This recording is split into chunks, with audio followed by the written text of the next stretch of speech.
जैसे ही पीछे देखा पर्दा खोल करके तो नन्हे से बाल गोपाल प्रकट हो गए हैं और धन्ना जी के सुंदर प्रसाद को स्वीकार कर रहे पा रहे हैं। असली शालिग्राम नहीं थे धन्ना जी के, पत्थर की सेवा करते थे, लेकिन भाव और विश्वास इतना ठाकुर जी के प्रति, ठाकुर जी प्रकट हो गए। अब धन्ना जी थोड़े बड़े हो गए तो घर की गैयाएं चराने जाते थे और अपने ठाकुर जी को जेब में धर के ले जाते थे।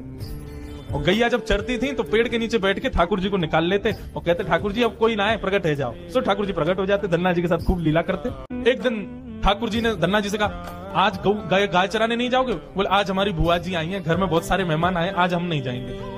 तो ठाकुर जी बोले एक काम कर, गैयान को गांव से बाहर ले जा और मोकू भी बाहर पधराया, तेरी जगह आज गैया मैं चराया आऊंगा। तो यही होने लगा। अब थोड़ी दूर तक धन्ना जी जाते, उसके बाद ठाकुर जी को बाहर निकालते और ठाकुर जी जाते। आज 11-12 साल हो गए, वो संत आए जिनके शालिग्राम जी की सेवा थी। संत जैसे आए, धन्ना जी ने प्रणाम किया, जय हो मेरे गुरुदेव, गुरु जी के चरणों में प्रणाम। गुरु जी आपने ऐसे ठाकुर जी प्रदान किया, मेरा तो जीवन उत्सव हो गया। अच्छा कहां है तुम्हारे ठाकुर जी सेवा पूजा कैसी चल रही, अभी तक कर ही रहे हो? उनको लगी पत्थर है, बचपन में की होगी, अब तो बड़ा हो गया। कहां है तुम्हारे ठाकुर जी? बोले ठाकुर जी अभी नहीं है, ठाकुर जी तो गैया चराने गए। संत बोले मतलब?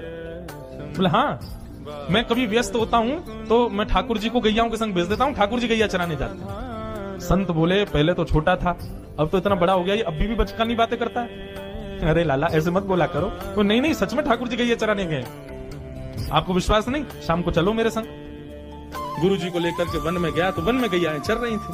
बोले कहां है तेरे ठाकुर जी? अरे देखो वो दोहरी गैया के पीछे पीछे हाँक रहे हैं वाकू, पीछे पीछे चल रहे हैं वाक्य, देखो ठाकुर जी दिख तो रहे। गुरु जी बोले हमको नहीं दिख रहे। धन्ना जी दौड़ के ठाकुर जी के पास गए, बोले मेरे गुरु जी आए, उनको दिखाएं, तुमको दिखेंगे, सबको थोड़ी दिखेंगे। अरे भैया ऐसा मत करो। क्यों? बोले आपको और मोकू एक दूसरे से मिलवावे वाली तो गुरु जी हैं। गुरु जी यदि मुझको नहीं देके जाते आपको तो आप मुझे कैसे मिलते? मेरे गुरुदेव हैं, इन्होंने ही तो मुझको दिया था आपको।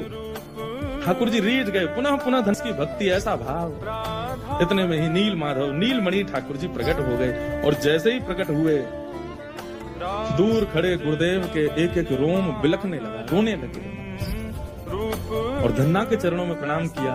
बोले हम सच्चे शालिग्राम से प्रकट नहीं कर पाए, तूने सामान्य पत्थर से प्रकट कर दिया ठाकुर जी। हम अष्टयाम सेवा से प्रकट नहीं कर पाए और तूने सामान्य पत्थर घिस घिस के तिलक लगा के प्रकट कर दिया ठाकुर जी को। हम 56 भोग पधरा करके ठाकुर जी को प्रकट नहीं कर पाए, तू बेसर की रोटी खवा के ठाकुर जी को चटकारे दिलवाता है। तू ठाकुर जी से गैया चरवा रहा है।